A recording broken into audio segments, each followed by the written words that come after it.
Imagine being born into a world where every door is locked, every path blocked, and your future is decided before you can even speak your first word. That was the reality for millions in the ancient Mediterranean, a reality where slavery wasn't just a condition, it was an identity etched into your very existence. But what if I told you that from the deepest depths of bondage, one man not only broke free but went on to shape the skyline of civilization itself? This isn't a myth or a work of fiction, it's a true story, long buried under layers of dust and disregard, now rising again to remind us of the unyielding power of human potential. Close your eyes for a moment and picture the world he inhabited. Sun-drenched coastlines bustling with merchants, philosophers debating under marble colonnades, and empires clashing in a dance of power and ambition. In this vibrant, often brutal world, architecture was more than just stone and mortar. It was a language of power, beauty, and innovation. And somehow, a man who began his life as property, stripped of even his own name, learned to speak that language so fluently that cities bowed to his vision. His journey from the chains of servitude to the drafting tables of urban design is one of history's most breathtaking examples of resilience meeting genius. We're about to embark on a journey together, tracing the footsteps of this forgotten mastermind. We'll walk through the markets and harbors he designed, explore the hidden symbols woven into his work, and uncover how one person's brilliance could challenge an entire social order. This story isn't just about ancient history, it's about what becomes possible when talent is recognized, no matter where it comes from. It's about the risks he took, the prejudices he overcame, and the legacy that still whispers to us through time. So settle in, open your mind, and allow yourself to be swept into a narrative that redefines not only what we know about the ancient world, but what we believe is possible in our own. To truly grasp the magnitude of our architect's journey, you have to feel the energy of the world he was born into. Picture this not as a static map in a history book, but as a living, breathing, and often brutal crossroads of humanity. The ancient Mediterranean was less a collection of separate nations and more a sprawling, interconnected web. Great ships laden with spices, papyrus, and precious metals crisscrossed the Cerulean Sea, while along the dusty roads, caravans carried not just goods, but ideas, languages, and revolutionary technologies. This was a colossal melting pot where Egyptian priests could debate Greek philosophers in a Roman forum, each borrowing and adapting from the other. It was an era of breathtaking cultural fusion, a constant, vibrant exchange that became the very engine of progress. Yet, underpinning this entire dazzling civilization was a foundation built on a deeply unsettling institution, slavery.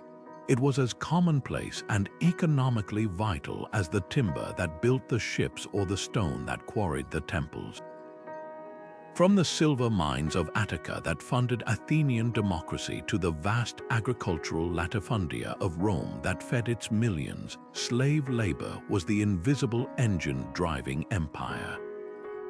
To be enslaved meant you were property, a living tool, often captured in the endless wars that empires waged against each other or acquired through ruthless trade networks that reached across continents. Your life was not your own, your future was not yours to design, and your value was measured solely by your physical strength or your utility to your owner. But history is never a simple story of pure oppression.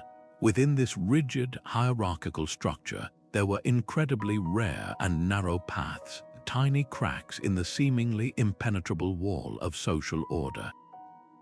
For the vast majority, a life of hard labor was their unchangeable fate, but for a tiny, exceptional few, A unique combination of innate talent and the right circumstances could create a sliver of opportunity. A slave who demonstrated extraordinary skill in a craft, a sharp mind for numbers, or a creative genius for design could sometimes capture the attention of a powerful patron. This wasn't about kindness, it was often about pragmatism and prestige. A master who owned a brilliant artisan or a cunning administrator gained not just their service, but also reflected glory and intellectual capital. It was in this paradoxical space, this tense intersection of brutal subjugation and cold, calculated recognition of talent, that our protagonist's story found its beginning. This was the dynamic, contradictory world where oppression and innovation were strange, intertwined bedfellows, setting the stage for one of history's most unlikely and inspiring ascents. We never learn his birth name. That, like so much of his early life, was erased, taken from him, or perhaps deliberately left behind. His story begins not with a proud family lineage or a comfortable childhood, but in the stark, unyielding reality of servitude. The most likely scenario is one of violence and displacement, captured as a prisoner of war during one of the countless clashes between expanding empires and defending kingdoms, or perhaps sold into bondage by a family facing unimaginable poverty. He might have been just 8 or 9 years old, old enough to work but young enough to be molded, his original identity slowly fading beneath the weight of a new, harsh existence. His world would have shrunk instantly from the familiar sights and sounds of a homeland to the cold, utilitarian reality of a slave market, assessed not as a person but as a potential asset. While the exact location of his origin remains one of history's tantalizing mysteries, clues point toward regions celebrated for their long-standing traditions of artistry and construction. Anatolia in modern-day Turkey was a hearth of innovation, home to cultures that had been building monumental structures for millennia. A child growing up there, even in a humble village, would have absorbed basic principles of stonework and geometry almost through the air he breathed. Alternatively, the coast of North Africa, a land of Phoenician traders and Carthaginian engineers, was another epicenter of architectural knowledge. If he hailed from there, he might have seen the great harbors and bustling ports that were marvels of urban planning, planting a seed of ambition in a young, observant mind. This early, subconscious exposure wouldn't have been formal training, but rather a deep, cultural familiarity with how things were built, a foundational layer upon which his later genius would be constructed. His first years in bondage were undoubtedly defined by backbreaking toil. If he served a wealthy landowner, his days would have been filled with the relentless cycle of agricultural labor tending vineyards, harvesting olives, or excavating irrigation ditches under a relentless sun. If his master was involved in construction, he might have been part of a labor gang hauling massive blocks of stone, mixing endless batches of mortar, or digging deep foundations. This was work designed to break the body and spirit, to reinforce the absolute power of the owner over the owned. Yet, even in this crushing environment, something in him was different. While others simply endured the work, he began to understand it. He watched how experienced stonemasons angled their chisels for a cleaner cut. He noticed how foremen calculated the slope of an aqueduct to ensure a steady flow of water. He saw the elegant logic in the wooden frameworks used to shape arches. His hands were calloused from labor, but his mind was constantly at work, deconstructing and analyzing the processes happening all around him. It was this rare combination of physical endurance and intense intellectual curiosity that would have made him stand out to a discerning master. In the ancient world, a skilled slave was a more valuable slave. An owner might notice that this particular young man didn't just carry out orders mindlessly. He anticipated needs, solved small problems on site, and displayed a natural aptitude for spatial reasoning. Perhaps he sketched a more efficient way to organize materials in the dust with a stick, or he calculated the amount of timber needed for a project with surprising accuracy.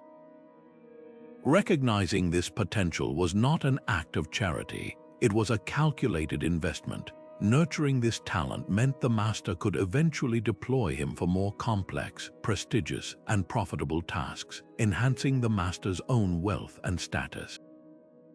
This subtle shift from mere laborer to a recognized intellect was the first fragile crack in the wall of his bondage, a testament to a mind so sharp it could not be dulled, even by the heaviest of chains. The relentless hardship of those early years did not crush him. Instead, it became the anvil upon which his legendary resilience and meticulous attention to detail were forged, qualities that would one day allow him to command the very skyline of a city. And then a moment arrived that would pivot the entire trajectory of his life. It might have happened on a sweltering afternoon, the air thick with dust from a construction site. Perhaps a complex problem had brought the work to a frustrating halt, a retaining wall that wouldn't hold, an arch that refused to settle correctly, a calculation for water flow that the overseer's team had bungled twice. As the free-born foreman argued, our enslaved laborer, watching from the periphery, might have offered a quiet, simple suggestion. Or maybe his master, a man of significant wealth and influence, was making his rounds, inspecting his investments, and his sharp eye was caught not by the work itself, but by the worker. He might have noticed this particular young man was the one others subtly looked to for guidance, that his hands, though calloused, moved with an unusual precision, or that his eyes were constantly tracing the lines and angles of the structure, seeing the whole where others saw only parts. This master was likely no ordinary slave owner. He was probably a man of considerable standing, a wealthy merchant whose fortune was built on logistics and infrastructure, a high-ranking public official overseeing civic building projects, or even a retired military engineer who understood the profound value of a brilliant mind, regardless of its social standing. For such a man, a gifted slave was not just a pair of strong arms. He was a potential asset of immense, untapped value. Recognizing a raw and formidable intellect, this patron saw an opportunity. Investing in this young man's education was not an act of mere charity. It was a sophisticated and calculated business decision. By honing this natural talent, the master could deploy him to manage more complex projects, design more efficient warehouses or villas, or even represent his interests in negotiations with other builders. A slave who could innovate could save fortunes, earn prestige, and elevate his owner's status in the competitive social and economic arena of the ancient world. So began an education that defied every convention of his station. This patronage might have started with small privileges, access to the master's personal library, a trove of precious scrolls on geometry, engineering, and the nascent principles of architecture. Lying on the floor of a lamplit room after a day of grueling labor, he would have pored over diagrams of Greek temples and descriptions of Egyptian pyramid construction, his mind absorbing centuries of accumulated knowledge. The master may have then arranged for a form of apprenticeship, assigning him to work directly under a skilled, free-born craftsman, a surly stonemason or a meticulous carpenter, with explicit instructions to teach him the secrets of the trade. This would have been a fraught relationship, layered with tension. The craftsman might have resented being forced to share his hard-earned expertise with someone he considered beneath him, while our protagonist had to navigate this hostility while hungrily absorbing every technique, every trick of the trade. This unique form of mentorship was the crucible in which the slave was transformed into the scholar. He was learning to speak the language of architecture fluently, not just the practical tongue of trowels and plumb lines, but the theoretical language of harmony, proportion, and load distribution. He studied the works of great thinkers, understanding that a building must be not only solid and useful but also beautiful, a concept that resonated deeply with his own innate sense of order. This was the critical twist of fate, the fragile bridge between a life of predetermined servitude and a future of unimaginable creation. It was a partnership born from a blend of cold opportunism and a genuine, if unlikely, recognition of genius, setting the stage for a destiny that no one, not even the master himself, could have fully foreseen. Imagine trying to solve a complex puzzle where most of the pieces are hidden from you, and the rules of the game are written in a language you're not supposed to understand. This was the monumental challenge our architect faced in his quest for knowledge. Formal education, the kind reserved for the sons of wealthy citizens, was a world away. A world of lectures in shaded courtyards, private tutors, and access to vast libraries of precious scrolls. For an enslaved individual, these doors were not just closed, they were barricaded, guarded by centuries of social tradition and law. His education, therefore, could not follow a straight path. It had to be a mosaic, painstakingly assembled from stolen moments, keen observation, and every fragment of information he could grasp. His most vital classroom was the construction site itself. While his hands were busy with the brute force of labor hauling stone, mixing mortar, lifting beams, his mind was a whirlwind of analysis. He didn't just see a wall going up, he studied the process. He watched how experienced masons selected stones for their load-bearing qualities, noticing the subtle differences between limestone and granite. He absorbed the geometry in the setting of a foundation, understanding how a perfectly square corner was achieved not by guesswork but with precise measurements using ropes and stakes. The rhythmic tap-tap-tap of a chisel became a lesson in material science. He learned that marble could be split along its grain with a well-placed strike, while harder basalt required patience and immense force. This was knowledge earned not from a scroll, but from the dust and sweat of daily toil, a deep, intuitive understanding of how materials behaved under stress and strain. Beyond observation, there was the invaluable, if often grudging, mentorship from the skilled craftsmen on site. A grizzled carpenter, impressed by the young slave's earnest questions, might have shown him how to fashion a stronger joint or explained why certain woods were chosen for beams while others were best for decorative inlay. A stonemason, perhaps recognizing a spark of genuine passion, might have let him try his hand at dressing a stone, correcting his grip on the hammer and chisel. These moments were his apprenticeships, informal and unofficial, but they provided the tactile, hands-on skills that pure theory could never offer. He learned the feel of the tools, the sound of a properly set stone, the smell of different types of timber, a sensory education that would later inform every design decision he made. Then came the more daring, clandestine part of his studies, the pursuit of theory. If his master, as his patron, granted him access to scrolls, his nights would have been spent in a silent, lamplit room, unraveling the secrets of great thinkers. He would have pored over diagrams of Greek temples, studying the mathematical perfection of the golden ratio and the precise proportions of the Doric, Ionic, and Corinthian orders. He might have read works on mechanics, hydraulics, and even basic physics, understanding the principles that allowed an aqueduct to channel water across vast distances or a vaulted ceiling to stand without collapsing. This was where observation met calculation. He was learning the why behind the what, transforming from a skilled craftsman into a true architect. He mastered the art of drafting plans, likely sketching his ideas in the dust or on wax tablets, visualizing structures in their entirety before a single stone was laid. He delved into specialized fields like acoustics, understanding how to design a theater so a whisper on stage could reach the highest seats, and hydraulics, crucial for designing the complex systems of pipes and drains that were the lifeblood of any great city.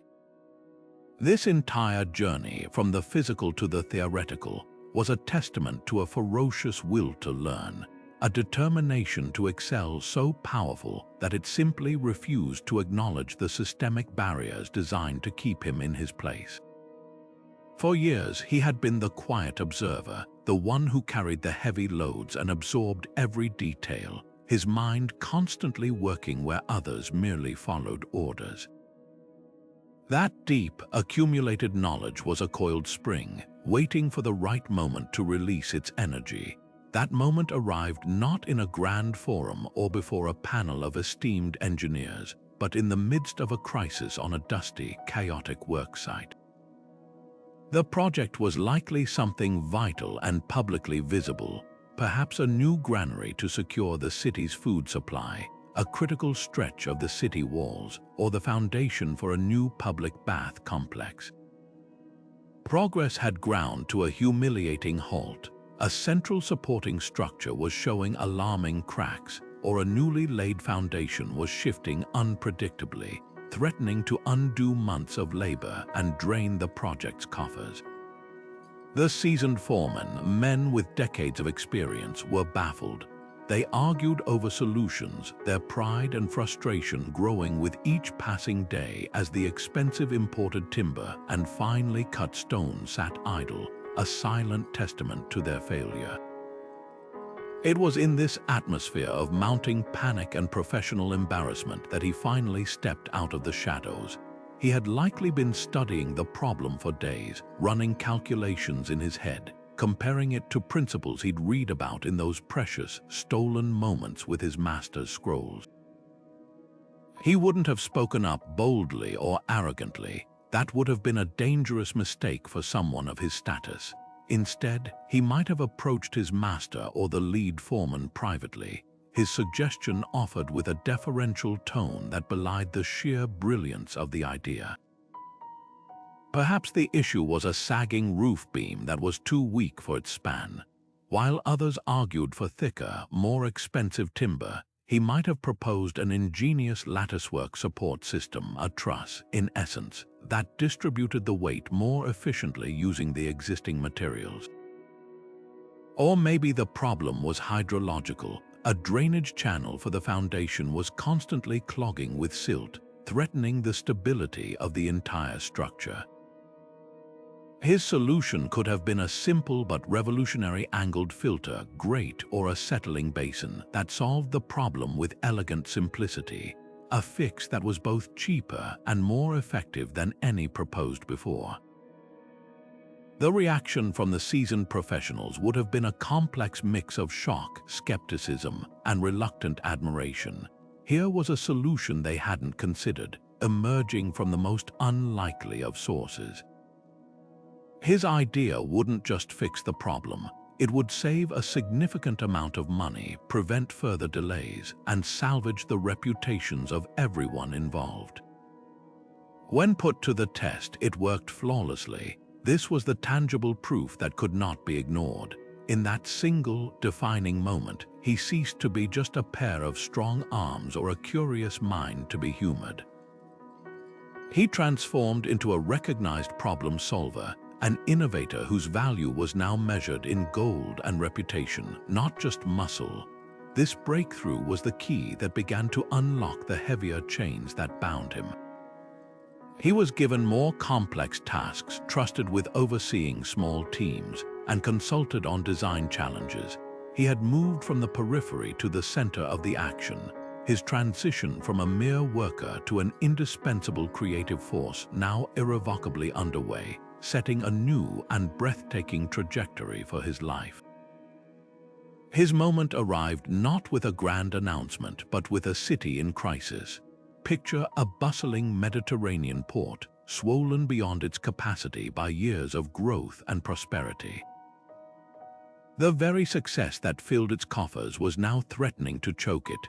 The harbour, once a marvel of efficiency, was a tangled snarl of ships, its wooden wharves rotting and too narrow for the larger vessels now common in trade.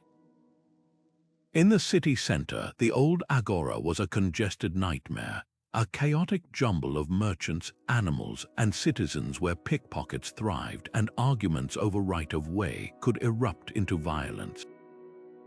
The summer heat would bake the narrow, refuse-clogged streets, turning them into a breeding ground for disease, while the winter rains transformed them into impassable rivers of mud and sewage. The city's leaders, desperate to maintain their status and economic edge, knew a radical solution was needed. They needed more than a simple repair. They needed a visionary, someone who could reimagine the city's very skeleton. This was the monumental challenge that landed at the feet of our architect's patron, the city's ruling council, or perhaps a wealthy benefactor aiming for immortal glory, commissioned a complete redesign of the Harbour district and its connecting arteries. It was a project of staggering ambition, fraught with political risk and logistical nightmares. The patron, knowing he possessed a unique asset, presented his brilliant slave as the mind for the job. We can only imagine the skepticism, the outright disdain, that must have filled the room when this man, whose skin might still bear the faint marks of the forge or the quarry, was put forward to lead the most important civic project in a generation. His patron's reputation and political capital were on the line, a gamble that this man's genius could overcome the deep-seated prejudices of the elite. For our architect, this was the ultimate test, but also the ultimate opportunity.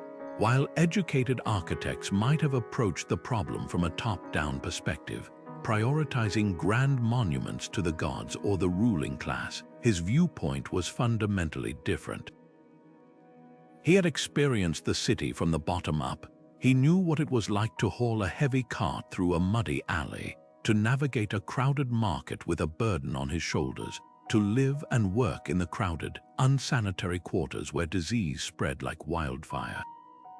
This lived experience became his greatest design tool. His plan wouldn't just be about aesthetics. It would be about empathy, about creating a city that worked for the people who actually lived in it. His proposed designs were likely a revelation. For the harbour, he might have conceived of a revolutionary system of breakwaters and jetties that calmed the waters and allowed for more efficient docking, perhaps even incorporating innovative cranes powered by treadmills, a design that would allow a small crew to unload massive cargoes quickly. He would have designed wide, sturdy quays built of durable stone, with cleverly integrated warehouses featuring ventilation shafts to keep grain dry and prevent spoilage. But his true genius would have been in connecting this new efficient port to the heart of the city. He wouldn't just build a wider road, he would design a comprehensive system. Imagine a broad, colonnaded avenue, its covered walkways providing shade for pedestrians and shelter from the rain, deliberately separating foot traffic from the carts and animals in the central roadway. This wasn't just for comfort, it was a radical innovation in traffic flow and public safety. Beneath this grand boulevard, his most profound contribution might have lain hidden from view, a comprehensive subterranean sewer system. Drawing on his knowledge of hydraulics, he would have designed channels with a precise, calculated slope to ensure waste was efficiently carried away from the city center out to the sea, with access points for maintenance.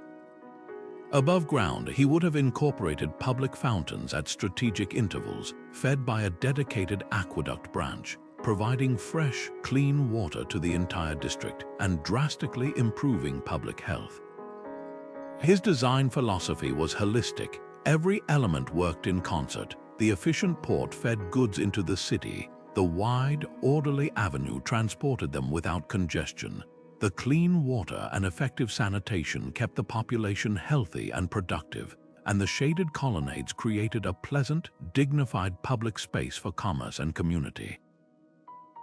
He wasn't just building structures, he was engineering a better way of life, proving that the most functional solution could also be the most beautiful and humane. This project was his masterpiece, the definitive proof that the greatest architecture serves everyone, elevating an entire city by first understanding the needs of its most humble inhabitants.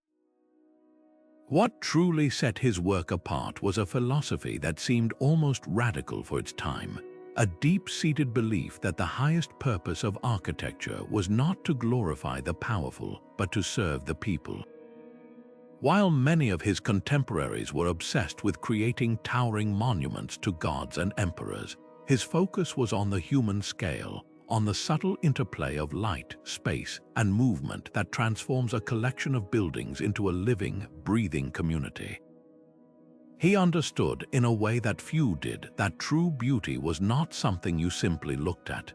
It was something you experienced with your entire body as you went about your daily life. This wasn't just an aesthetic choice, it was a profound moral conviction born from his own journey. He had felt the oppressive heat of the midday sun without refuge. He had navigated streets turned to rivers of filth after a storm. He had experienced the claustrophobic chaos of a poorly planned market. His designs were a direct response to these realities, a conscious effort to build a world that was more comfortable, more dignified, and more humane for everyone. This philosophy manifested in brilliantly practical innovations that were decades, if not centuries, ahead of their time. Take the simple colonnade, a feature common in Greek architecture. In his hands, it was transformed. He wouldn't just line a street with columns for visual effect. He would meticulously calculate their spacing and the depth of the covered walkway to provide a continuous ribbon of shade throughout the day, a merciful refuge from the relentless Mediterranean sun for shoppers, laborers, and children at play. This wasn't just decoration, it was climate control crafted in stone. His understanding of hydraulics went far beyond basic aqueducts. He might have designed a network of public fountains that were not only beautiful sculptural centerpieces, but also strategically placed to ensure no neighborhood was more than a short walk from fresh water. He could have incorporated clever, graduated filtration systems within the water supply infrastructure itself, using layers of sand and charcoal to purify water before it reached the public, a rudimentary but revolutionary step towards public health that would have drastically reduced waterborne diseases. Perhaps his most ingenious work was hidden from view in the very bones of his structures. Having felt the earth tremble and seen the devastating results of poor construction, he may have pioneered early forms of earthquake resistance. This could have involved designing foundations that were wider and more flexible, or using a clever technique of interlocking stone blocks without mortar, allowing a building to sway and settle during a tremor instead of cracking apart. He thought about wear and tear over centuries, not just decades. For paving busy market squares, he might have selected a specific, exceptionally hard-wearing granite, cut into larger, tightly fitted slabs to minimize ruts from cartwheels and make cleaning easier. Every material, every angle, every proportion was a carefully considered answer to a real-world problem. A staircase wasn't just a way to reach a higher level. Its steps were carved to a gentle rise for easy ascent, with a slightly rough texture to prevent slipping in the rain. A window wasn't just an opening for light. It was positioned to capture cooling cross breezes in the summer while being narrow enough to retain heat in the winter. This was architecture as a form of empathy, a silent dialogue between the builder and the user, ensuring that beauty and utility were not competing ideals but inseparable partners in creating a legacy that truly endured. Yet for all his undeniable talent, his greatest design challenge wasn't made of stone or mortar. It was the deeply entrenched prejudice of the society he worked within. Imagine the scene, a meeting of the city's building commission, a room filled with free-born, educated men from wealthy families, their status worn like a second skin. Into this space walks our architect, a man whose very presence defies every unspoken rule of hierarchy. His ideas might be brilliant, his plans flawless, but his first and greatest obstacle was the simple, corrosive bias of those who could not see past his origins. Every suggestion he made would have been met with an extra layer of skepticism, every innovation scrutinized not for its merit, but for the status of the man proposing it.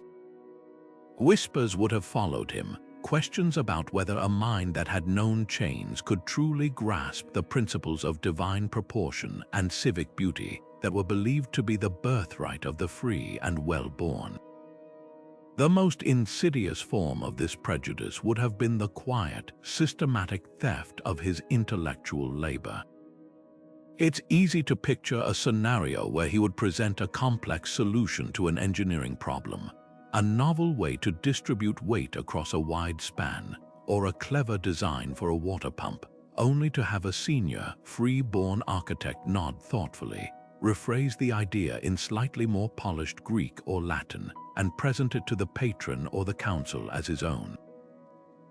In the rigid social order of the ancient world, this wasn't even always seen as theft.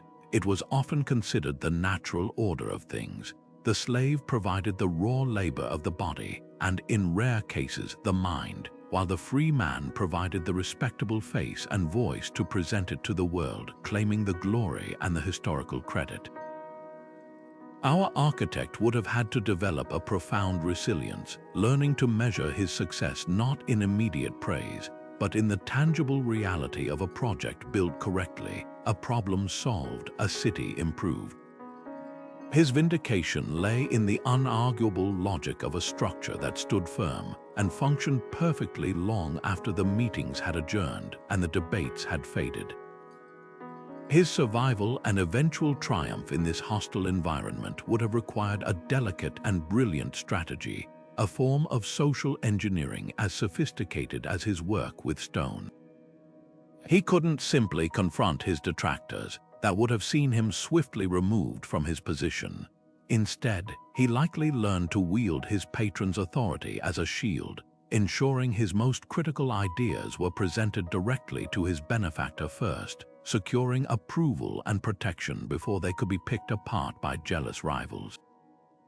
He would have also needed to cultivate allies carefully, perhaps a pragmatic site foreman who respected results over rhetoric, or a younger, less traditionally minded official who was more impressed by innovation than by pedigree. These alliances, built on mutual respect for competence, would have created a protective network around him, people who could vouch for his work when he wasn't in the room to defend it himself. Ultimately, his most powerful weapon was the irrefutable evidence of his own excellence, a quality that eventually generates its own form of credibility.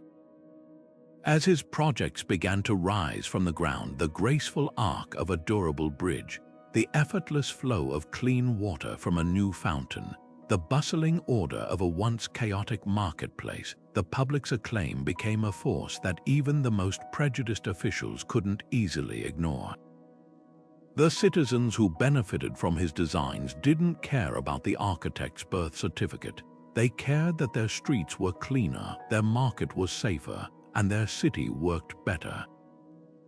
This groundswell of popular satisfaction would have been a slow but potent form of pressure, gradually silencing his critics and forcing even his enemies to acknowledge that his value was simply too great to waste on petty politics. His struggle was a relentless, daily negotiation for dignity, a testament to the fact that changing the world often requires first changing the minds of those who are determined to see you only for what you were, not for what you have become. His genius wasn't confined to grand theories or beautiful facades.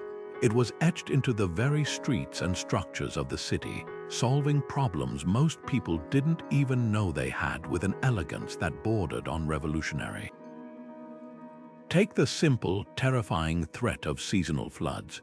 While others might have proposed building higher walls or simply accepting the damage, his solution was a masterpiece of integrated landscaping. He introduced a system of graded terraces on the slopes leading into the city. These weren't just decorative gardens, they were a sophisticated water management system. Each level was carefully sloped and reinforced with specific, fast-draining gravel and sand beneath the soil, designed to capture torrential rainwater and slow its destructive rush towards the lower city. They acted like a series of gentle, natural sponges, absorbing the initial deluge and releasing water gradually into a network of subterranean drainage channels he had also designed. This wasn't fighting nature, it was working with it, a concept far ahead of its time that protected homes and businesses from ruin with a quiet, almost invisible efficiency.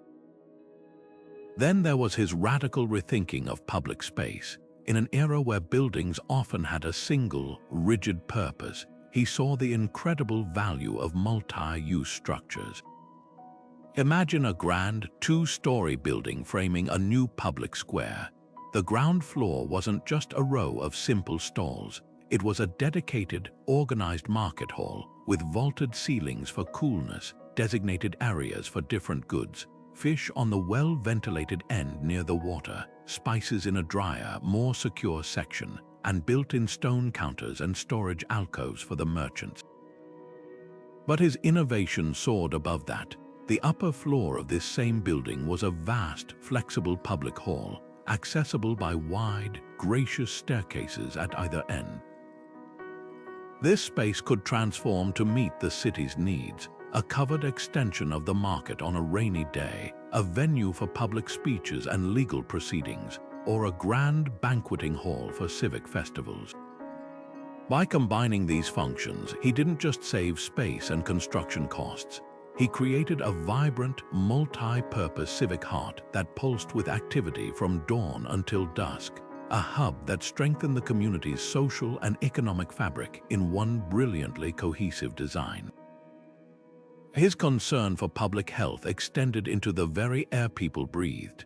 In the crowded, windowless back rooms of workshops and the packed lower tiers of tenement houses, air could become stagnant and thick with fumes from forges, cooking fires, or simple human occupation. His solution was a passive ventilation system of breathtaking simplicity. He designed buildings with a double-layer outer wall in key areas, creating a narrow cavity that acted as a chimney. The sun would heat the outer layer of stone, causing the air in the cavity to rise, which in turn drew the stale, warm air out from the interior rooms through cleverly placed grills near the ceiling. This created a constant, gentle suction, pulling fresh air in through strategically placed vents at floor level on the shaded side of the building. This natural, wind-powered air conditioning required no energy to run and significantly improved indoor air quality, reducing the risk of respiratory illnesses and making cramped living and working conditions far more tolerable. Perhaps his most impactful innovation, however, was in the realm of construction itself. He appears to have pioneered a form of modular or prefabricated construction. Instead of having stonemasons painstakingly carve each unique block on site, he had them work in centralized quarries outside the city, using standardized wooden templates to mass-produce identical, precision-cut blocks for arches, column drums, and even decorative elements. Each piece was numbered with a simple chisel mark according to a master plan.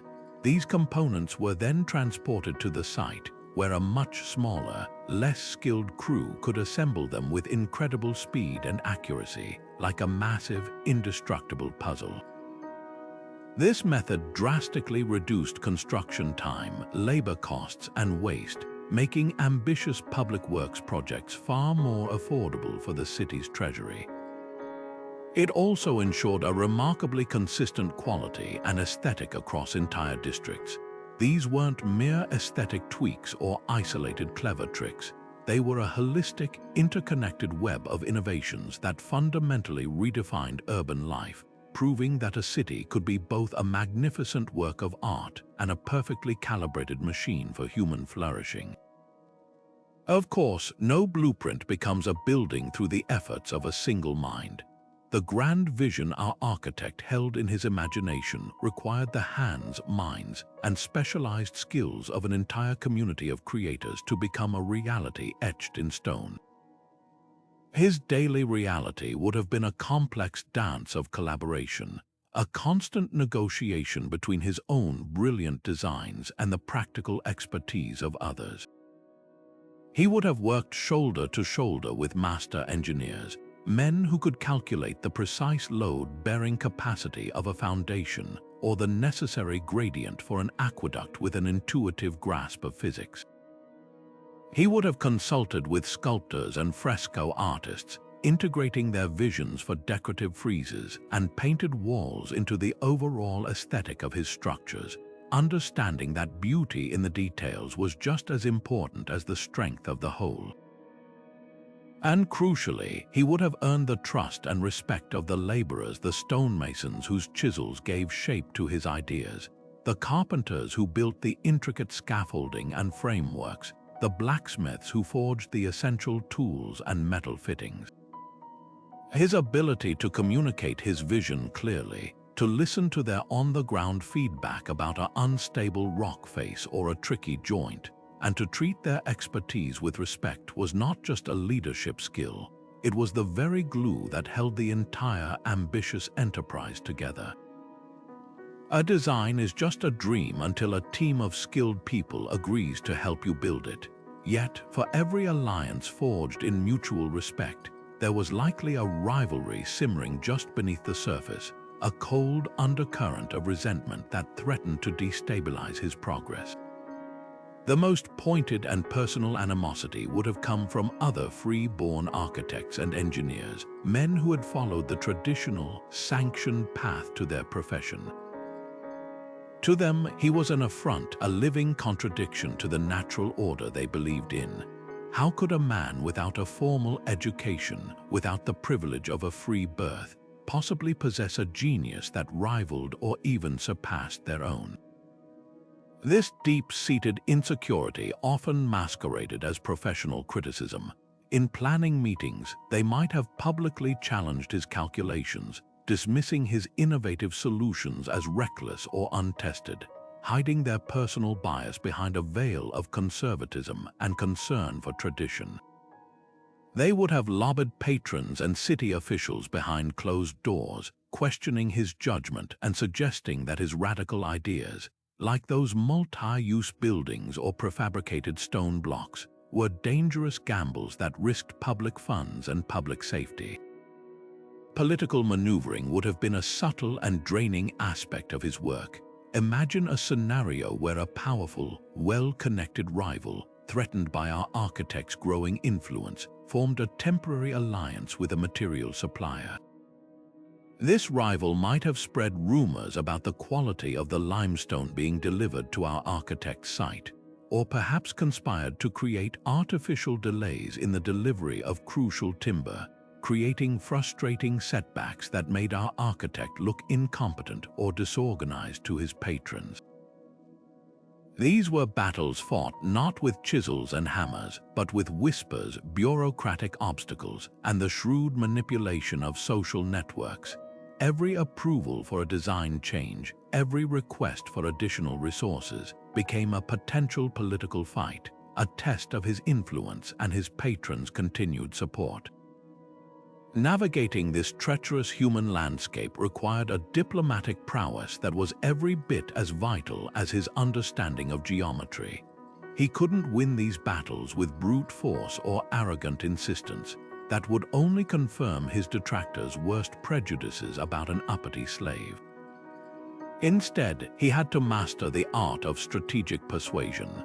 He learned to present his most controversial ideas by first acknowledging the valid concerns of his critics, then systematically dismantling them with irrefutable logic and evidence, often using small-scale models or diagrams to make his case visually compelling.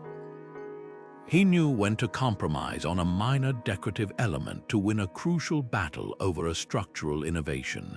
His greatest weapon in these interpersonal conflicts was often his deep, hands-on knowledge of the construction process itself. When a rival questioned the stability of a novel arch design, our architect could not just cite theory. He could walk onto the site, pick up a tool, and demonstrate exactly why it would work, earning the grudging respect of the seasoned craftsmen whose opinion ultimately carried immense weight. This constant push and pull, this friction between collaboration and conflict, wasn't just background noise, it was the forge in which his final designs were tempered. The need to defend his ideas against scrutiny made them stronger. The necessity of building coalitions ensured his structures benefited from a wealth of collective wisdom. His ultimate masterpiece, then, was not just the city he helped to build, but the delicate, often invisible web of human relationships he managed to weave and sustain in order to make it possible. But to truly understand his meteoric rise, we must turn our attention to the figure standing in the shadows, the indispensable catalyst without whom none of this would have been possible, his patron. In the cutthroat world of ancient power and politics, raw talent was a vulnerable commodity, a fragile sapling needing the protective walls of a wealthy man's garden to have any chance of growing to its full height. This patron was likely a man of immense influence, a high-ranking magistrate with control over the city's public works budget, a fabulously wealthy merchant whose fortune was built on trade and logistics, or perhaps a retired military general who understood strategy, both on the battlefield and in the civic arena. This wasn't a simple employer-employee relationship. It was a complex, symbiotic bond, a fusion of need and ambition that served both parties in ways that were both profound and deeply pragmatic. For the patron, the benefits were multifaceted and strategically brilliant. On the most basic level, he gained access to a source of incredible innovation at a fraction of the cost of a free-born architect.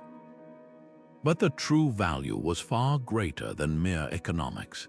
In the intensely competitive social landscape of the ancient elite, prestige was the ultimate currency.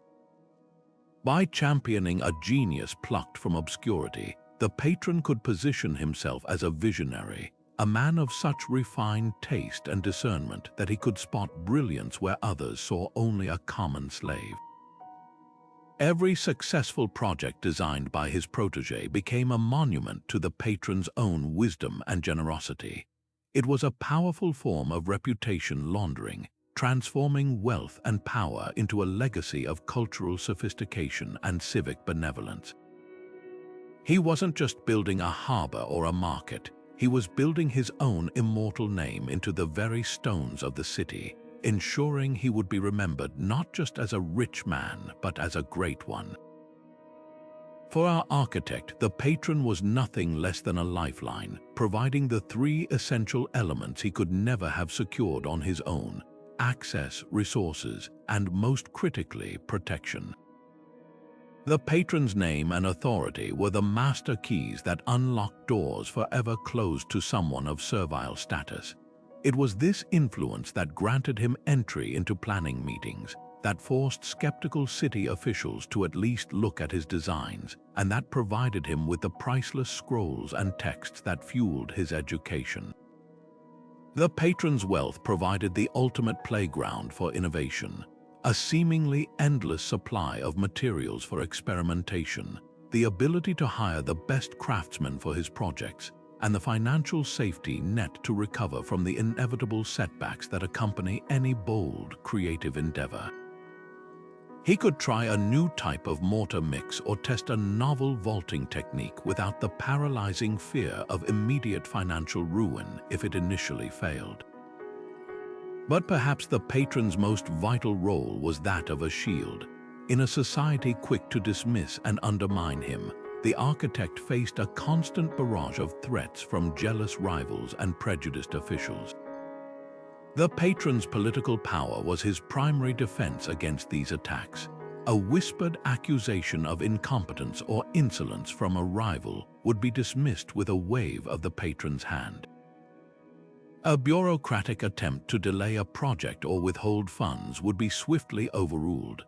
The patron's unwavering public support sent a clear message to the entire city: this man is under my protection. To challenge him is to challenge me. This created a crucial bubble of safety, a space where the architect's mind could focus on creation instead of constantly being preoccupied with survival.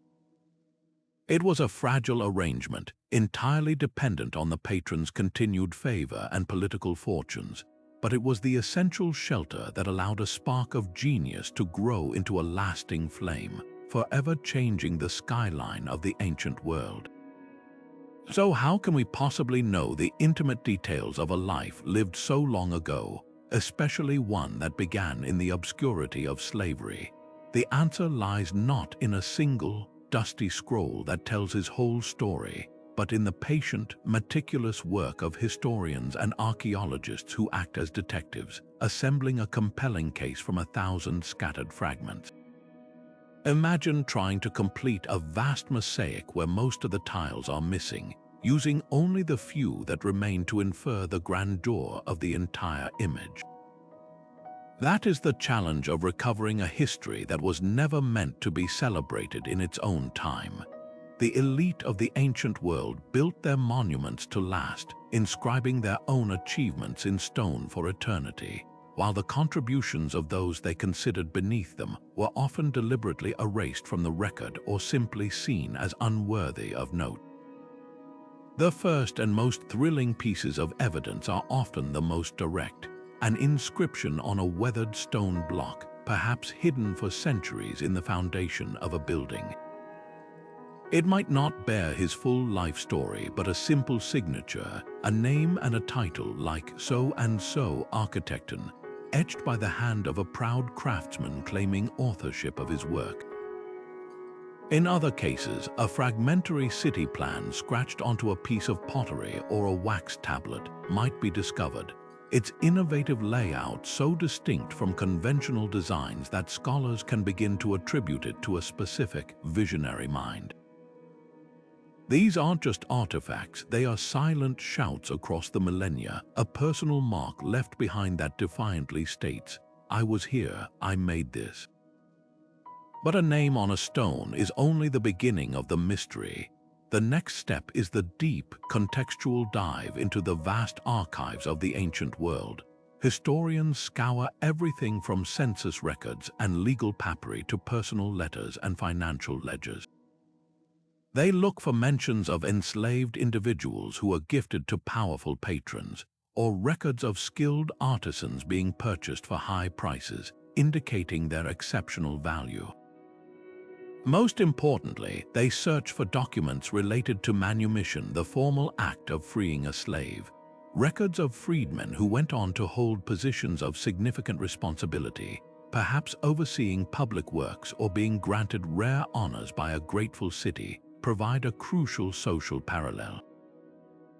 They prove that such a trajectory, while exceedingly rare, was within the realm of possibility. By finding these documented cases, historians build a framework of plausibility, showing that our architect's story, while extraordinary, is not a modern fantasy but a narrative that fits within the documented cracks of an otherwise rigid social system. The final and perhaps most convincing layer of evidence comes from the buildings themselves. The style of his work becomes his biography.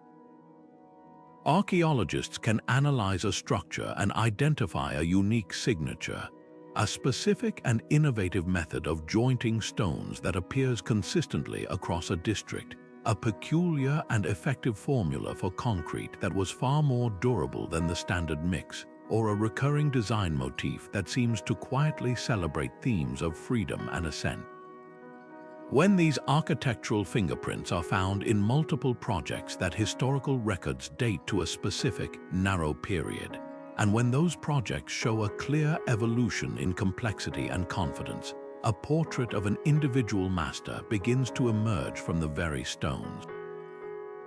It is this convergence of evidence, the faint whisper of a name in an inscription, the social precedent of other freedmen achievers, and the bold, silent testimony of the architecture that weaves together a history that was meant to remain hidden, honoring a legacy written not on parchment, but on the face of an entire city. Now consider the very stones he used to build his legacy. For a man who began his life as property, architecture was more than a profession.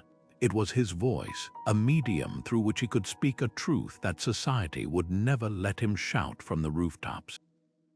His buildings, therefore, were likely far more than functional spaces. They were his silent autobiography, carved in limestone and granite, a subtle but powerful rebellion etched into the very fabric of the city. In an era where public monuments were explicitly designed to broadcast the power of emperors and the glory of gods, his work might have whispered a more personal, more human story, one of struggle, liberation, and quiet defiance. Imagine walking through one of his grand, colonnaded streets and looking up at the frieze running along the top of a building. While a typical sculptor might have carved scenes of military conquests or mythological battles, his artisans, under his direction, could have included a more poignant narrative. Interwoven with the standard patterns of acanthus leaves and meanders, you might have spotted a subtle but recurring motif, a figure, back bent under a weight, gradually beginning to straighten, to rise, until finally standing tall and unburdened. Or perhaps the stone would tell a different story, showing the links of a chain, not broken with dramatic force, but gracefully unraveling and transforming into the delicate tendrils of a climbing vine, symbolizing a shackle becoming a source of new growth and life. These wouldn't be loud, obvious declarations. They would be quiet victories hidden in plain sight, understood perhaps only by those who had felt the weight of those chains themselves. It was a way to forever stamp his journey from oppression to creation into the enduring memory of the city, a permanent public record of a personal triumph that the official histories would have otherwise ignored. This symbolism likely extended beyond decorative art and into the very philosophy of his spatial design. Having known a life where every space was strictly segregated by class and status, where certain forums, baths, and theaters were off-limits to all but the free-born elite, his vision for the city might have been radically inclusive. Think of the grand public baths he designed. While others built separate, smaller, inferior facilities for slaves and foreigners, his complex might have featured a single, magnificent set of pools and gymnasiums open to all citizens, perhaps even at the same hours. The message was clear: the water that cleanses a senator is the same water that cleanses a former slave. Under this grand vaulted ceiling, for a few hours at least, everyone is equal. Similarly, his theaters might have lacked the strict, hierarchical seating arrangements common in the ancient world, where the best seats were reserved for the aristocracy. Instead, his design could have offered clear sightlines and excellent acoustics from every tier, creating a shared cultural experience that subtly challenged the rigid social order. He wasn't just designing buildings, he was designing a more integrated community, using architecture to gently but persistently erode the barriers he had spent his early life trapped behind. Even the practical, hidden elements of his work could have carried a profound metaphorical weight. His sophisticated sewer system, which carried waste away from the crowded city center, wasn't just an engineering marvel. It could be seen as a symbol of purification, of cleansing the city of its literal and metaphorical decay. The clean, fresh water flowing from the public fountains he placed throughout every district served as a constant, visible reminder of the life-giving potential of order and care, a resource that sustained everyone equally, from the wealthiest merchant to the poorest laborer. The wide, shaded avenues that connected neighborhoods were more than traffic solutions. They were arteries of connection, physically and socially linking parts of the city that were previously divided. In this light, every arch that supported a heavy load stood for resilience, every well-ventilated room for the need for clarity and fresh perspectives, and every durable, perfectly fitted stone for the strength found in unity and precision. He embedded the values of his hard-won freedom, cleanliness, health, equality, and connection into the invisible infrastructure of daily life, ensuring that the city itself would forever teach the lessons he had learned, long after his name was forgotten. The true genius of his work extended far beyond aesthetics and public health. It was a powerful, silent engine for economic growth that fundamentally reshaped the city's prosperity. Think of a city not just as a place where people live, but as a complex machine for generating wealth. Every inefficient movement, every delayed shipment, every spoiled good represents a tiny leak in that machine, draining resources and slowing progress. His architectural innovations were masterful plugs for those leaks, systematically designed to make the entire economic system run smoother, faster, and more profitably for everyone involved. A well-designed city wasn't just a pleasant place to be. It was a competitive advantage in the fierce commercial landscape of the ancient Mediterranean, attracting wealth like a magnet. Consider the transformation of the Harbour, once a chaotic and costly bottleneck. Before his redesign, ships might have languished for days waiting for a space to dock, their perishable cargoes spoiling under the sun while captains paid exorbitant fees to harried and corrupt port officials. The loading and unloading process was a slow, dangerous ballet of small boats and straining muscles, vulnerable to theft and accidents. His new harbour, with its efficient breakwaters, wider and more numerous quays, and revolutionary treadmill cranes, changed everything. Now ships could enter quickly, dock safely, and be unloaded in a fraction of the time. This single innovation had a massive ripple effect. Shipping merchants could complete more voyages in a season, dramatically increasing their profits. The cost of imported goods, spices, Egyptian papyrus, fine Syrian glass plummeted as the risks and delays associated with their transport were minimized. This made luxuries more accessible to a broader population and raw materials cheaper for local artisans, stimulating production and trade from the bottom up. The city quickly gained a reputation as the fastest, most reliable port in the region, ensuring that merchants would preferentially route their goods through its harbors, guaranteeing a constant flow of commerce and the taxes that came with it. This economic miracle wasn't confined to the waterfront.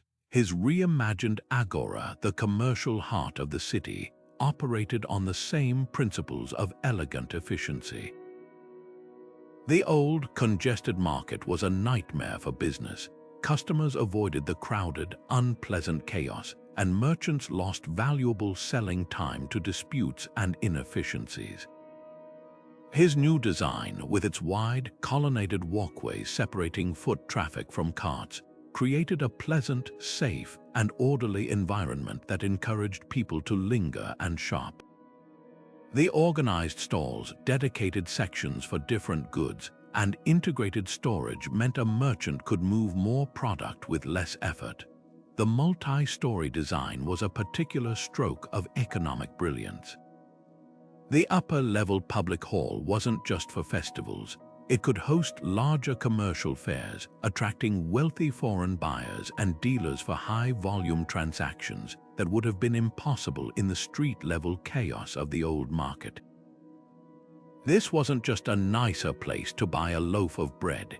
It was a powerful engine for small business growth, creating a vibrant, thriving commercial ecosystem that employed thousands, from the farmers and artisans who produced the goods to the merchants who sold them and the porters who carried them. Perhaps the most profound, though least visible, economic impact came from his forward-thinking investment in durability and low maintenance. Using his standardized, prefabricated stone blocks and superior mortar mixes, his buildings and infrastructure were simply built to last generations longer than the cheaper, quicker constructions of his rivals. while another city might have to shut down and financially cripple itself to rebuild a collapsed wall or a failed aqueduct every few decades, his structures stood firm.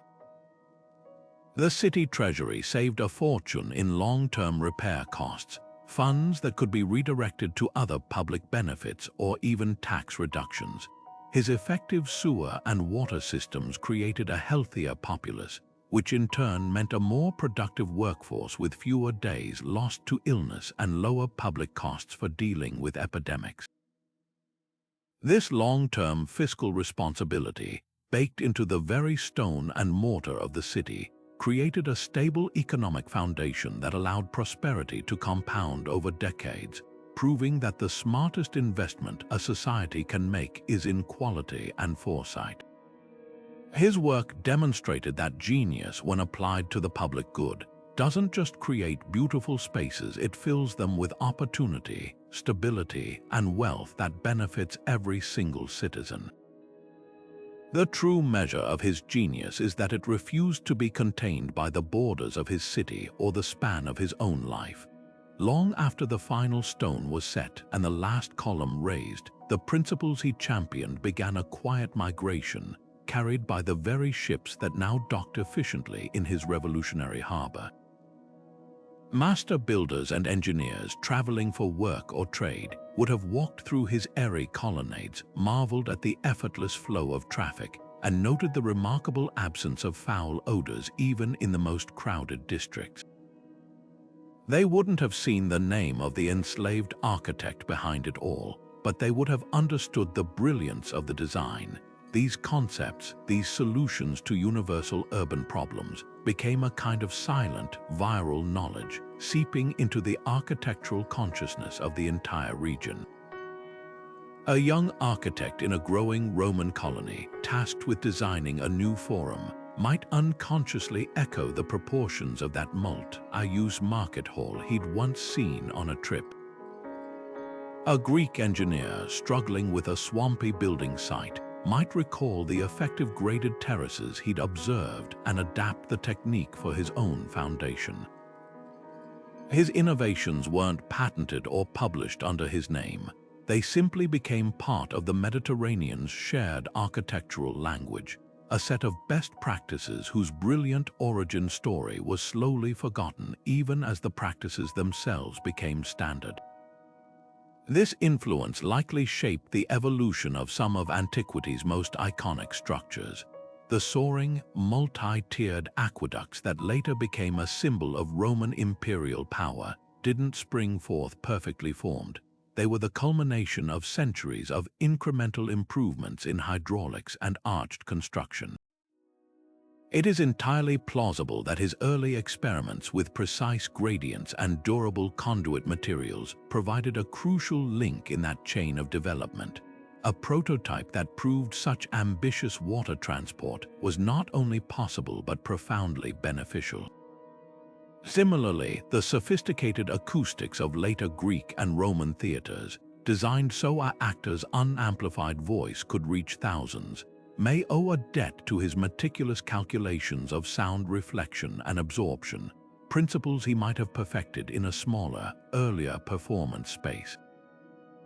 He was likely one of those unsung pioneers whose foundational work made the masterpieces of later generations possible. His name erased by time, but his ideas immortalized in stone and mortar across an empire. Yet his most enduring legacy may not be in the stone he shaped, but in the minds he inspired.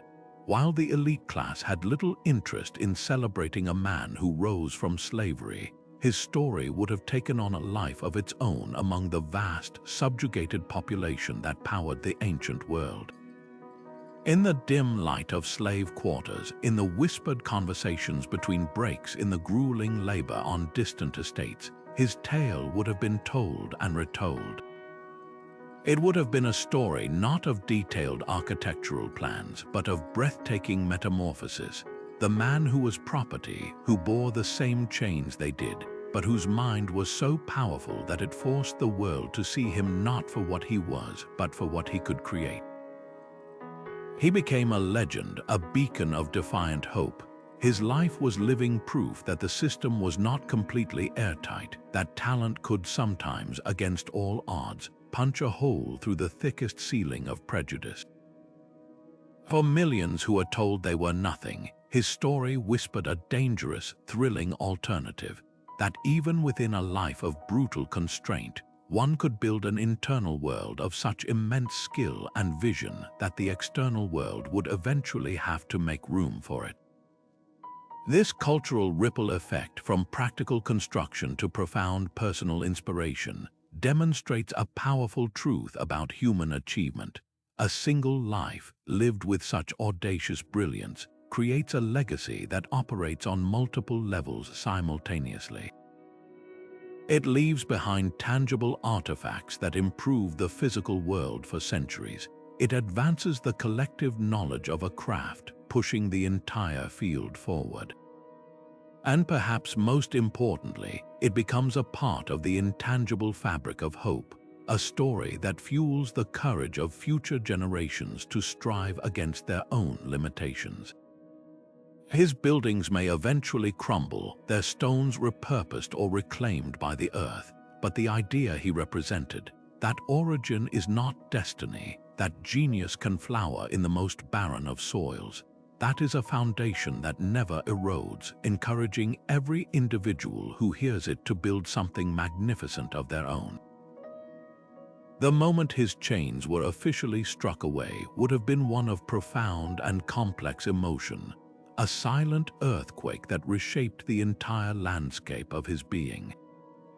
Manumission, the formal act of freeing a slave, was a legal ceremony, likely conducted before a magistrate with his patron standing as witness. The words spoken were a transaction, a change in legal status, but for him, they were the sound of a universe expanding. After a lifetime of being legally defined as a living tool, a piece of property, he was suddenly, irrevocably, a man. This new status wasn't just about the absence of a master. It was the presence of a self that could now own its own time, its own labor, and its own future. The psychological shift is almost impossible for us to fully grasp. Every decision, from what he would eat for breakfast to what project he would pursue next, was now his own. The weight of that autonomy must have been as terrifying as it was exhilarating, a burden of freedom he had fought for his entire life.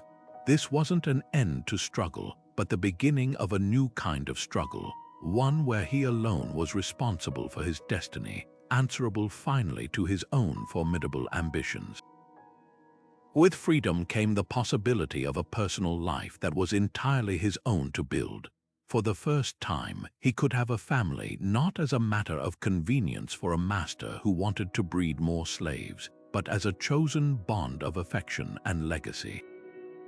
He might have married, perhaps a freedwoman herself who understood the shadows of a past he carried, and together they could create a home that was a sanctuary, a private world built on mutual respect rather than ownership.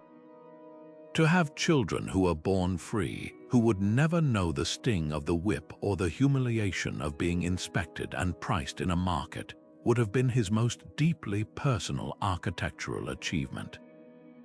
He wasn't just building a lineage, he was constructing a new reality where his name, the one he chose for himself upon gaining freedom, could be passed down with pride, untarnished by the stain of servitude. This domestic sphere provided a grounding counterpoint to his very public professional life, a private haven where he wasn't the brilliant, controversial architect, but simply a husband and a father. His professional triumphs, now achieved as a free man, would have begun to translate into tangible honors and a level of social standing that was almost unthinkable for a former slave. The city that once saw him as an oddity, a talented curiosity, now saw him as an indispensable asset. It is entirely plausible that a grateful city council, recognizing that his new harbor and markets had dramatically increased trade and civic pride, awarded him with a grant of citizenship. This was the ultimate social promotion, placing him legally on par with the free-born elites who had once sneered at his suggestions. Along with citizenship might have come a grant of property, a comfortable house with a courtyard, or perhaps a small plot of land outside the city walls. For a man who once owned nothing, not even his own body, to hold a title deed to a piece of the earth must have felt like a miracle. These weren't just payments, they were acknowledgements. They were a society's awkward, formal way of saying that his value to the community had finally forced them to see his humanity. Yet, this hard-won fame and acceptance would have existed in a constant, delicate tension with his past. He moved in circles of power and influence, dining with merchants and city officials, yet the memory of his origins was a ghost at every feast. Some would always look at him as the freedman architect, a label that qualified his achievements with the circumstances of his birth. The civic honors he received, while publicly celebrated, might have been tinged with a certain condescension from the old aristocracy, a sense that they were rewarding him for knowing his place and exceeding it in a useful way. He had to navigate a social tightrope, exhibiting enough gratitude to be seen as humble, but enough confidence to maintain his professional authority. This complex dance between his celebrated present and his unshakable past is what makes his personal story so profoundly human. His greatest personal triumph wasn't the freedom itself, or the property, or the honors. It was the quiet, daily integration of these two warring halves of his identity, the slave who endured and the master who created, forging them into a single, whole, and unbreakable person. Yet for all the acclaim and the growing list of successes, his path was never a straight, triumphant line to glory. It was a rugged, treacherous climb, marked by devastating falls and periods of crushing doubt that tested the very core of his spirit. The immense ambition that propelled him forward also made him a target, and the world of ancient construction was a perilous one, where a single misstep, literal or political, could erase a lifetime of progress in a heartbeat. His story is not one of effortless genius, but of a brilliance that was constantly, ruthlessly tested, making his final victories not just impressive, but genuinely heroic in their hard-won nature. Imagine the sheer physical toll of this work. This was an era before safety protocols, before reinforced steel and hydraulic machinery. Construction sites were landscapes of raw danger, where the margin for error was often the thickness of a human life. He would have witnessed horrific accidents firsthand, a rope snapping under the strain of a multi-ton stone block, sending it crashing down in a cloud of dust and tragedy. A section of scaffolding giving way, plunging workers from a dizzying height. A tunnel collapsed during the excavation for a new sewer, burying men alive.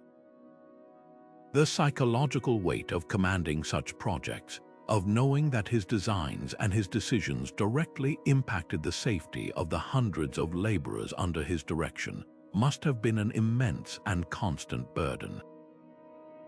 Beyond the acute disasters was the slow, grinding attrition of the work itself. The Mediterranean sun was unforgiving, the dust from stone and mortar choked the lungs, and the relentless physical and mental exertion would have worn down even the strongest constitution. It is entirely plausible that he suffered from chronic ailments, crippling back pain from years of overseeing sites, respiratory issues from inhaled stone dust, or a body simply exhausted by a lifetime of pushing itself beyond its limits. His greatest creation may have been built at a direct cost to his own health, a price he paid willingly for the chance to leave his mark upon the world. Then there were the professional catastrophes, the moments when his vision was met not with applause, but with rejection and scorn. Not every proposal was a masterpiece. Some were undoubtedly too radical, too expensive, or simply too far ahead of their time for a conservative city council to accept. Picture him spending months meticulously crafting a model and a set of plans for a revolutionary new type of public building. only to have it dismissed in a public meeting by a rival who ridiculed it as a fantasy or a dangerous folly. The sting of that rejection, the sight of his carefully drawn plans being rolled up and set aside, would have been a profound personal and professional wound. Other projects might have been started with great fanfare, only to be abruptly halted by forces entirely beyond his control. A sudden shift in the political winds could see his patron fall from favor, with the new administration cancelling all his predecessors' projects out of sheer spite, leaving half-finished structures as skeletal monuments to wasted effort. An economic downturn or a war could drain the city's treasury, freezing all public works and leaving him and his teams without work or pay for months, even years. These were not mere inconveniences, they were periods of agonizing obscurity and financial uncertainty that threatened to permanently derail his career and erase his hard-won reputation. Perhaps the most bitter pills to swallow were the betrayals, the instances where trust was shattered for personal gain.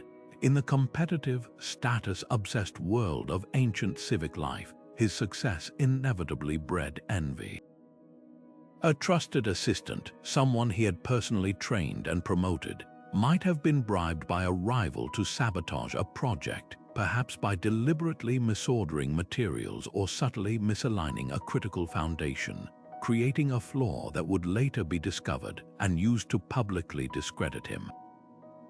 Or consider a supposed ally, a city official who had publicly supported his Harbour design, suddenly withdrawing that support at a crucial vote after being promised a lucrative contract by a competing builder offering a cheaper, inferior alternative.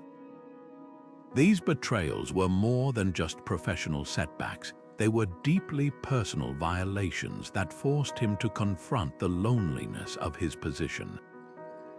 They taught him harsh lessons about the difference between those who supported his vision and those who merely sought to profit from it, lessons that likely made him more guarded, more cautious, and perhaps a little more hardened to the world. Yet it was precisely in navigating this relentless series of setbacks that the full depth of his character was forged. Resilience, for him, wasn't a single heroic act of getting back up after a fall. It was the daily, dogged determination to keep moving forward despite 1,000 small cuts and the occasional massive blow. A project cancellation didn't mean he stopped designing. It meant he used the downtime to refine his next, even more ambitious set of plans. A betrayal didn't make him abandon his teams. It made him value the loyalty of his skilled craftsmen all the more, fostering a deeper, more resilient camaraderie on the next site. A failed proposal wasn't a signal to give up, but a challenge to learn how to better communicate his ideas, to build a broader base of support, to make his next presentation so undeniably brilliant that it could not be ignored. Each obstacle became a masterclass in perseverance, teaching him lessons in patience, political savvy, and personal endurance that no easy success ever could have. The magnificent cityscapes we remember him for were not created in a vacuum of constant approval. They were hammered out on the anvil of repeated failure, each flawless arch and graceful column standing as a monument not just to his talent, but to his sheer, unbreakable will. The thrill of the hunt for our architect begins not in libraries, but in the earth itself, where the patient science of archaeology acts as our time machine, offering tangible proof to support the whispers of history. Imagine a modern dig site on the sun-baked coast of Turkey or amidst the ancient ruins of a North African port city. The air is thick with dust and anticipation as teams of archaeologists and students carefully brush away centuries of soil, not with shovels but with trowels and soft bristled brushes. They are not just moving dirt, they are reading a story written in layers of civilization, and they are searching for a specific signature, a unique fingerprint left behind by one extraordinary mind. This is where the legend meets the lab, where the tale of the slave architect transitions from a compelling historical possibility to an evidence-based reality, one painstakingly uncovered artifact at a time. The most electrifying discovery would be the proverbial smoking gun, an inscription, not a grand monument declaring his greatness, but something more personal, more authentic. Perhaps it's a partially broken foundation stone, its surface worn smooth by time, found at the base of a remarkably well-preserved sewer channel. As a conservator gently cleans it, a series of Greek letters becomes visible, not the formal script of a royal decree, but the quicker, more practical marks of a working foreman. It might read something like, laid under the direction of his name, Architecton, followed by a date or the name of the ruling official. This isn't just a name, it's a job title, a claim of professional responsibility that places him squarely in the role of master builder, not just a laborer. In another scenario, a lead pipe or a ceramic water valve, crucial to his advanced hydraulic system, might be found stamped with a unique maker's mark that cross-references with his name in a city's financial records on a separate piece of discovered papyrus, linking the object directly to his oversight and budget. But archaeology rarely offers such clear and direct narratives. More often, the evidence is circumstantial, a powerful cumulative case built on a style so distinct it acts as his personal signature. Experts might analyze a particular building technique across a district that was developed during his known period of activity. For instance, they could find that the mortar used in a series of structures has a unique, incredibly durable formula, a specific mix of lime, volcanic ash, and crushed pottery that was far superior to the standard mixes of the era. This concrete would have allowed for his more ambitious vaults and domes. Furthermore, the stonework itself might tell a story. The blocks could exhibit a specific type of drafting, a smooth, finished border around the edges with a slightly raised, rough center. That was a hallmark of his prefabricated, modular construction method, designed for speed and precision assembly. When this unique style appears suddenly in the archaeological record, coincides with a period of rapid urban renewal, and is associated with structures that show a dramatic leap forward in engineering sophistication, the conclusion becomes almost inescapable. We are looking at the work of a single revolutionary mind. The true power of this archaeological evidence is its ability to let us literally walk in his footsteps. We can now stand in the very spaces he conceived. We can run a hand along the cool, smooth stone of a colonnade that he designed to provide shade for ancient citizens, feeling the same texture they felt. We can walk down the wide, central avenue he laid out for improved traffic flow, and our steps can trace the same path that countless merchants, soldiers, and families took for generations. We can peer down into the deep, expertly carved channel of a sewer system that revolutionized public health, understanding the calculated slope that made it all work. These aren't ruins, they are a conversation across time. The precision of the corners, the graceful curve of an arch that has borne immense weight for 2,000 years, the clever placement of a public fountain. Each element is a word in that conversation, telling us about his priorities, his intelligence, and his profound empathy for the people who would use his city. Every stone placed with intention, every pipe laid with foresight, is a direct message from his world to ours, a thrilling reminder that history is not an abstract concept in a book, but a physical reality waiting just beneath our feet for us to discover, understand, and marvel at. While our architect's journey is breathtaking, it becomes even more powerful when we realize he was not a singular, miraculous anomaly, but part of a small, extraordinary group of individuals who managed to shine a piercing light through the cracks of an oppressive system. The ancient Mediterranean, for all its brutal hierarchies, occasionally produced these brilliant flashes of upward mobility, and by placing our architect alongside them, we see a fascinating pattern emerge, a blueprint for how genius, against all odds, can sometimes force a society to recognize its value. Consider the starkly different yet profoundly parallel path of Epictetus. Born into slavery in a remote province of the Roman Empire, his body was owned by a powerful secretary to the Emperor Nero. While our architect used his mind to shape stone and cityscapes, Epictetus used his to shape the very concepts of human freedom and resilience from the inside out. A physical disability, perhaps from a brutal punishment or a congenital issue, meant his value wasn't in his labor but in his intellect. His master, Epaphroditus, recognized this and allowed him to study under the great Stoic philosopher Musonius Rufus. This is our first recurring theme, the indispensable role of a patron who, for reasons of prestige, pragmatism, or perhaps even a flicker of genuine curiosity, provides the oxygen for a spark of talent to catch fire. For Epictetus, this mentorship wasn't about building bridges, but about building an unshakable inner citadel.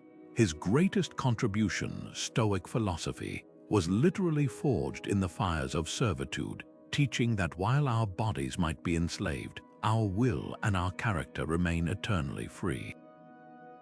His eventual manumission led him to become one of the most influential teachers of his age, his lectures transcribed by a student and echoing through the centuries, proving that the most enduring constructions are not made of marble but of ideas. Then there is the case of Aesop, a figure shrouded in the mists of legend but whose enduring legacy offers a different model of influence. Believed to have been a slave on the island of Samos, Aesop's power lay not in philosophy or architecture, but in narrative subversion. His medium was the fabled short, deceptively simple tales featuring talking animals and plants that delivered a sharp, often dangerous, moral punch. In a world where a slave criticizing a master directly could mean death, Aesop crafted an ingenious workaround. He could use a story about a clever fox outwitting a lion or a tiny mouse freeing a mighty trapped beast to comment on power dynamics, injustice, and the value of the seemingly weak. This was dissent disguised as children's entertainment, a way to speak truth to power through metaphor and allegory. His path to freedom, as the legends tell, came when his wit and wisdom so impressed his master that he was granted his liberty. Aesop's story reinforces a second critical theme, the power of a unique and valuable skill to become a bargaining chip for one's own humanity. He couldn't build a city, but he could build a story that could travel further and last longer than any wall, using his craft not just to gain personal freedom, but to arm the powerless with intellectual tools for centuries to come. When we place our architect next to Epictetus and Aesop, the common threads weaving their stories together become brilliantly clear. All three possessed a form of intelligence that was so potent, so inherently valuable, that it became impossible for the system to completely ignore or suppress it. Each of them had their talent recognized by someone in a position of power, a patron who provided the crucial platform, be it an education, an audience, or a project that allowed that talent to flourish.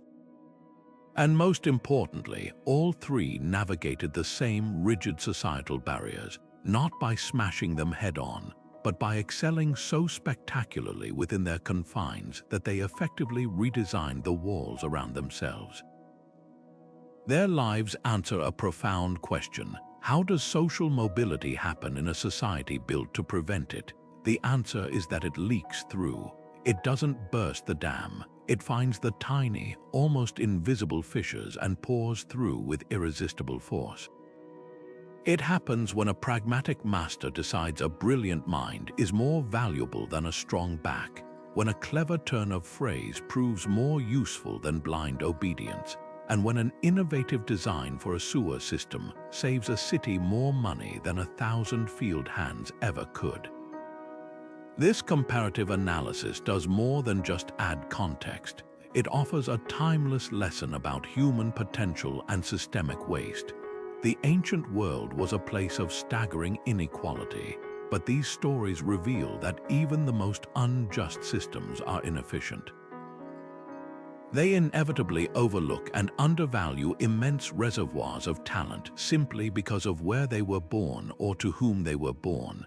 The philosopher, the fabulist, and the architect are powerful reminders that genius is not a product of privilege, but that privilege often gets to claim its credit. Their lives challenge us to look at our own societies and ask where our modern-day Epictetuses are hidden, what potential Aesops we are ignoring, and how many master builders are languishing in obscurity because we still, thousands of years later, judge the container instead of valuing the brilliance within it. Their collective legacy is a mandate to constantly re-examine our own biases and to create systems that are better at recognizing and nurturing ability, wherever it may lie. Now, as we piece together this incredible story, we arrive at a crucial crossroads, the delicate dance between myth and reality. When a narrative is this powerful, this inspiring, it's only natural for legend to weave itself around the facts, embellishing the edges to create a more dramatic, almost superhuman tale. Our responsibility isn't to tear down the legend, but to listen carefully to what it's trying to tell us, to sift through the layers of time and separate the verified foundations from the beautiful, but likely fictional, ornamentation that has been added on top. This isn't about being skeptical for its own sake. It's about honoring the true man by understanding the real, and therefore even more remarkable, nature of his achievements. So, what can we confidently stand upon as historical fact? The architectural contributions themselves are the bedrock. The archaeological evidence doesn't lie.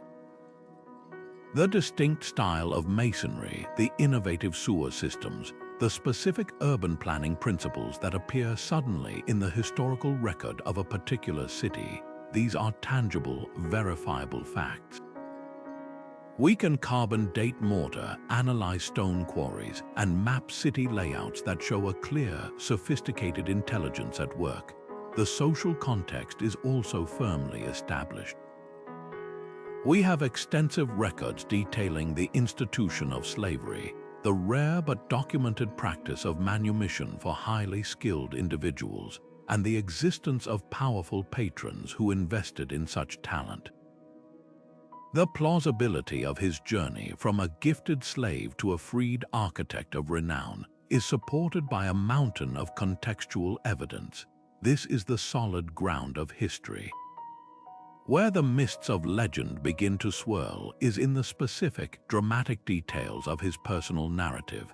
Consider the tempting story of a single, explosive confrontation. It's a compelling image, our architect standing before a scornful city council, eloquently defending his radical designs against a roomful of prejudiced elites, winning them over with a stirring speech that leaves them stunned into approval. While this makes for fantastic cinema, the reality was almost certainly far more gradual, less cinematic, and much more diplomatic. His victories were likely won through a relentless drip, drip, drip of demonstrated competence, not a single torrent of brilliant oratory. His influence grew because his buildings worked, because they saved money, because they made life better, and because his patrons' political capital was steadily validated by these successes. The dramatic public showdown is a mythologized compression of what was likely years of quiet, persistent proof. Then there are the tales of the miraculous moments. Perhaps a story circulated of how he single-handedly held up a collapsing arch long enough for everyone to escape, displaying Herculean strength alongside his genius. Or maybe a legend grew that he was visited by the goddess Athena in a dream, who gifted him the secret of perfect proportion. These stories aren't lies, they are a form of metaphorical truth. The miracle wasn't a divine intervention, but the sheer miracle of a mind that could calculate load distributions so precisely that a structure seemed to defy physics. The goddess was his own relentless dedication to study and observation. These legends are the ancient world's way of explaining the unexplainable, how someone from such humble origins could possess such towering ability. They externalize his internal genius because it was easier to believe in a god's favor than in a system that had so utterly failed to recognize human potential where it wasn't supposed to look. This careful work of separation is the heart of the historian's craft. It involves a critical weighing of sources, understanding their biases and their purposes. A funerary inscription commissioned by a grateful patron might understandably exaggerate his role in a project. A later historian, writing centuries after the fact, might repeat a folk tale that had grown in the telling. The professional approach is to acknowledge these gaps and uncertainties openly, to say, "We don't know for certain if this specific event happened, but here is what the evidence suggests." This balanced perspective doesn't diminish his legacy, it protects it. By grounding his story in verifiable evidence, we shield it from being dismissed as mere folklore. We ensure that the man we celebrate is not a fairy tale caricature, but a real human being who navigated a real, brutal world with nothing but his intellect and his determination, and in doing so, left a mark that still defines what we think a city can be. This authentic history, stripped of supernatural aid and cinematic dialogue, is ultimately far more powerful because it is a story of what is possible for a human being to achieve. The echoes of his story don't just linger in ancient ruins, they reverberate through the very core of our modern world, challenging us to confront a timeless question: how many brilliant minds are we overlooking simply because of where they start their journey? His ascent from bondage to master builder is not a quaint historical anecdote. It's a powerful mirror held up to our own society, reflecting both our progress and our persistent failures. We live in an era that proudly champions concepts like diversity and inclusion, yet we still routinely confuse a person's current circumstances with their potential, and a privileged pedigree with guaranteed competence. His life is a stark reminder that talent is not a product of privilege, but that privilege often gets to claim its credit, a dynamic as true in Silicon Valley boardrooms and Wall Street trading floors as it was in the marble halls of ancient city councils.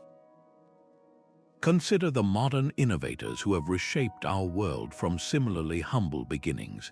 The tech visionary who taught themselves to code on a second-hand computer in a public library, mirroring our architects' clandestine studies by lamplight. The pharmaceutical pioneer who grew up in a food desert but whose research now saves millions, echoing his deep understanding of public health born from lived experience. These aren't exceptions to the rule, they are proof of the vast, untapped reservoir of potential that exists in every underserved community, every overcrowded classroom, and every background that society has prematurely written off. Their journeys, like his, were not just about personal triumph, but about the patrons, the mentors, the teachers, the first investors who saw that raw spark of genius and had the courage to fan it into a flame, recognizing that the best investment a society can make is often in the people it has historically been most inclined to ignore. This narrative forces our uncomfortable but necessary introspection about our own systems. Are our recruitment practices, our educational institutions, and our funding networks designed to uncover hidden talent, or are they merely efficient machines for recycling privilege? Do we truly create ladders of opportunity, or do we merely maintain the same elevators for the same people, just with newer buttons?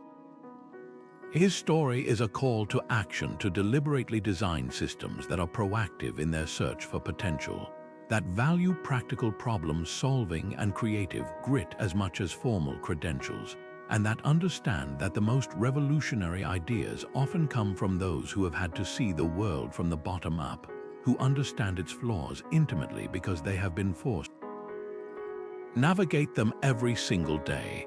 It's about building a culture where a person's value is measured by their capacity to build and create, not by the zip code they were born in or the school named on their diploma. Ultimately, his legacy is a testament to the boundless nature of human ingenuity when it is simply given a chance to breathe. It proves that innovation isn't a luxury good, cultivated only in rarefied environments, but a fundamental human impulse that will find a way to express itself, even through the heaviest of chains. The question his life leaves us with is not whether such genius exists today. We can be certain that it does, in abundance, but whether we have the wisdom to recognize it, the humility to nurture it, and the courage to get out of its way. The greatest structures we can build today are not made of stone and glass, but of equity and access, creating a world where no one's potential remains buried, waiting for some future archaeologist to unearth what we were too blind to see. Most of his physical works have long since vanished, reclaimed by earthquakes, repurposed by later civilizations, or simply worn away by the relentless passage of centuries. We are left with fragments, whispers, and the frustrating knowledge that his greatest achievements exist now only as descriptions in incomplete texts or as unmarked foundations buried deep beneath modern cities. But to leave his story there would be to surrender to time itself. Thanks to a fascinating fusion of cutting-edge technology and old-fashioned scholarly detective work, we are now able to do something truly miraculous. We can begin to rebuild his lost world, not with stone and mortar, but with pixels and probability, giving us an unprecedented window into the mind of the master. This process of theoretical reconstruction is a meticulous form of intellectual archaeology. It starts not with shovels, but with a deep immersion in the known architectural principles of his era. Experts in ancient engineering and materials science pore over texts like Vitruvius's De Architectura, not to find a direct blueprint of his work, but to understand the absolute limits of what was possible. They analyze the compressive strength of the local limestone he would have used, calculate the maximum feasible span for a timber truss based on the trees available, and study the precise ratios of the mortar mixes that have been chemically analyzed from surviving structures of the same period in the region. This establishes the rigid rules of the game, the physical laws his designs absolutely had to obey. Any digital model that violates these fundamental constraints of 4th century BC construction is immediately dismissed as fantasy. This groundwork ensures that what we build in our imagination is not just visually impressive, but structurally plausible, a design that could have actually stood the test of time had it been built. With these constraints in place, the real detective work begins, piecing together clues from a scattering of disparate sources. A passing mention in a fragmentary merchant's letter might describe the soaring vaults of a Newmarket hall.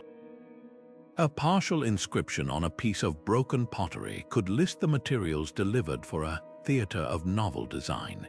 Even ancient financial records are invaluable, detailing payments for specific quantities of rare cedar wood or highly skilled Corinthian bronze workers, hinting at a project of unusual ambition and expense. These tiny, scattered data points are like individual pieces of a vast, multi-dimensional puzzle. The Reconstruction team takes these clues and begins to ask a series of informed, what-if questions. If he was experimenting with wide, column-free spaces, what specific engineering solution would he have used? The evidence might point toward an early, ambitious use of the groin vault, a technique that would later be perfected by the Romans. The team can then use software to model such a vault with the materials and knowledge available to him. testing its stability under digital loads and refining the design until it aligns with both the historical clue and the laws of physics. The most powerful tool in this endeavor is comparative analysis. While his specific buildings may be gone, many others from the same period and region still stand, or their ruins are well documented. By studying the evolutionary trajectory of, say, Greek theatrical design from the simple, sloping hillsides of early performances to the increasingly sophisticated stone complexes of the Hellenistic period, scholars can identify a moment of sudden, revolutionary advancement. They might find a theater whose acoustics are inexplicably perfect, whose seating arrangement breaks with tradition to accommodate more people with better views, or whose stage machinery is far more complex than anything that came before it. This anomalous structure, too advanced for its time, becomes a prime candidate for his influence. Digital artists and architects can then create a photorealistic rendering of this theater in its original, pristine condition, restoring the painted scenery, the polished marble seats, and the elaborate stage curtains, allowing us to not just understand its design, but to truly feel what it would have been like to attend a performance there, to be a citizen in the city he helped shape. One of the most thrilling potential reconstructions involves his innovative housing projects. Ancient sources often complain of cramped, dark, and dangerously unstable insulae, the Roman apartment blocks where the common people lived. What if his patron tasked him with solving this social and architectural problem? Drawing from his philosophy of light, air, and public health, a theoretical model might show a revolutionary new type of housing complex. Imagine a digital fly-through of a multi-story building centered around a large, open courtyard with a central garden and a bubbling fountain, providing light and fresh air to every unit. The apartments themselves feature larger windows positioned to capture cross breezes, and the building is constructed around a lightweight yet sturdy framework of his prefabricated blocks, making it far more resistant to fire and collapse than its contemporaries. We can visualize families on the balconies, children playing in the safe, enclosed courtyard below, and laundries drying on the rooftop in the sun, a vision of dignified, healthy urban living that was centuries ahead of its time. This isn't just an exercise in imagination. It's a poignant reminder that his genius was ultimately about improving the human experience, about using stone and science to build a better, more equitable way of life for the people who called his city home. His incredible story forces us to confront one of history's most profound and unsettling paradoxes, a question that echoes far beyond the ancient world and into our own modern conscience. Can true, lasting beauty be born from a system of brutal ugliness? Does our admiration for the magnificent structures he designed, in some small way, make us complicit in the oppressive machine that made his journey so difficult? These are not simple questions with easy answers. They are ethical knots that tighten the more we pull on them, demanding we hold two contradictory truths in our minds at the same time. We must, on one hand, stand in absolute awe of his personal triumph, a testament to the indomitable human spirit that refused to be crushed. Yet on the other, we must offer an equally forceful and unwavering condemnation of the horrific institution of slavery itself, a system that destroyed millions of lives for the economic convenience and social vanity of a privileged few. To celebrate the flower without cursing the poisoned soil it somehow grew from is to miss the point entirely. This tension is at the heart of how societies have historically harnessed talent, often through the most unjust means imaginable. The pyramids of Giza are not just monuments to pharaonic glory. They are also vast tombs built on the backs of coerced labor. The breathtaking beauty of Renaissance art was often funded by the ruthless exploitation of New World colonies and banking practices that kept the poor in destitution. History is sadly littered with examples where great leaps in culture and comfort for some were paid for with the suffering and subjugation of countless others. Our architect city, with its clean water and graceful colonnades, undoubtedly improved the quality of life for its free citizens, creating a more pleasant and prosperous community. But that public good was achieved through a private evil, the fundamental denial of one man's freedom, his right to his own labor, and the fruits of his own genius, until it was conditionally and likely incompletely granted to him. This is the brutal bargain at the heart of many ancient societies, and it forces us to ask whether any civic benefit, no matter how magnificent, can ever truly be worth that human cost. So how do we, as modern observers, navigate this moral labyrinth? The answer lies in a conscious, deliberate separation of the individual from the institution. We can and must marvel at the individual's genius, his resilience, his sheer force of will to create something enduring from a life designed to be ephemeral and disposable. His story is one of the most powerful arguments ever made for the idea that potential is universal, that brilliance can ignite anywhere, and that our deepest human urge is to build and to create, even when everything around us is designed to break and to control. We honor him by remembering his name, by studying his work, and by letting his life inspire anyone who feels their own potential is being stifled by circumstance. This celebration is an act of defiance against the very system that tried to erase him. Concurrently, and with equal fervor, we must direct our criticism at the system itself. Acknowledging that his talents were recognized and eventually rewarded does nothing to forgive the system of slavery. It merely highlights the system's staggering inefficiency and moral bankruptcy. The fact that it took a twist of fate and a pragmatic patron to unlock his potential means that countless other brilliant minds, potential philosophers, healers, artists, and architects, were extinguished by the whip, by the mine, or by simple, grinding neglect. His story is not proof that the system worked, but rather devastating evidence of how much talent it wasted. Our condemnation must be for the structure that made his journey the exception that proves a cruel and tragic rule. This dual perspective allows us to hold a nuanced view.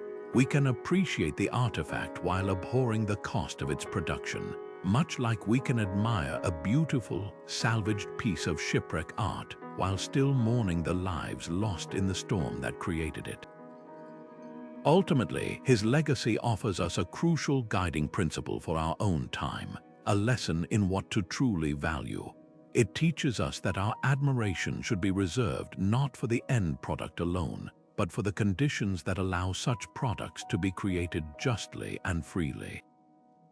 The true measure of a society's greatness is not found in the monuments it builds, but in whether it builds them without shackles.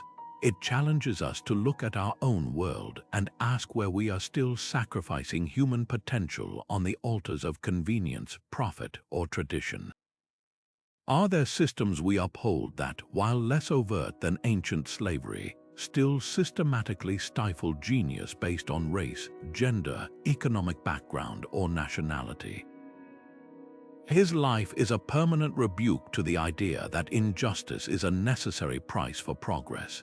It is a call to build a world where creativity and justice are not opposing forces in a bitter negotiation, but inseparable partners, where every individual has the freedom to design their own destiny and contribute their unique gifts to the skyline of our shared human experience. From chains to blueprints, his journey stands as one of history's most profound testaments to the idea that our origins do not have to be our destiny. He was a man who began his life as property, a living tool in a system designed to grind down individuality and ambition. Yet he somehow reached into that crushing darkness and pulled forth a vision of stunning light and order. He didn't just design buildings, he engineered a better way of life, proving that the most enduring structures are not those built for the glory of gods or emperors, but those crafted for the dignity and well-being of everyday people. His aqueducts carried more than water, they carried the promise of health. His colonnades provided more than shade, they offered a vision of communal space where all could gather. His sewers were more than engineering, they were a statement that a city should cleanse itself of decay, both literal and metaphorical. In every graceful arch and perfectly fitted stone, he embedded a quiet rebellion, a declaration that genius is not a matter of status, but of spirit, and that the human will to create can never be fully extinguished, even under the most oppressive weight. His legacy, therefore, is a dual inheritance. We are left with the tangible echo of his mind in the ancient stones that still stand, whispering his story to those who know how to listen. But we are also left with a far more powerful and urgent challenge, a mandate to look at our own world with new eyes. How many brilliant minds are we, as a society, still leaving in the shadows? How many potential healers, inventors, artists, and peacemakers are currently overlooked, dismissed, or imprisoned by the circumstances of their birth, their economic status, or their zip code?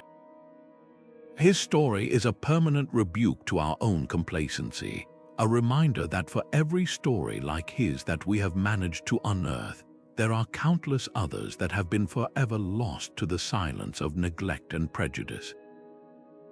He forces us to ask ourselves what hidden histories are being written right now in our own communities that we are failing to see. Let this forgotten architect's life be a call to action, not just admiration. Let it challenge you to examine the barriers in your own life, both those imposed from the outside and those we build for ourselves out of fear or doubt. What is the city you are meant to build? It might not be made of stone and mortar. Your blueprint could be a new idea, an act of kindness, a business that solves a problem, a piece of art that changes a perspective, or simply a more empathetic way of moving through the world. His triumph was not that he was born great, but that he forged greatness through relentless perseverance, unwavering curiosity, and a deep belief in the value of his own vision. He is proof that the most lasting monuments are not the ones we look at, but the ones we live within, the communities we strengthen, the justice we advance, and the hope we instill in others. So go out and create something that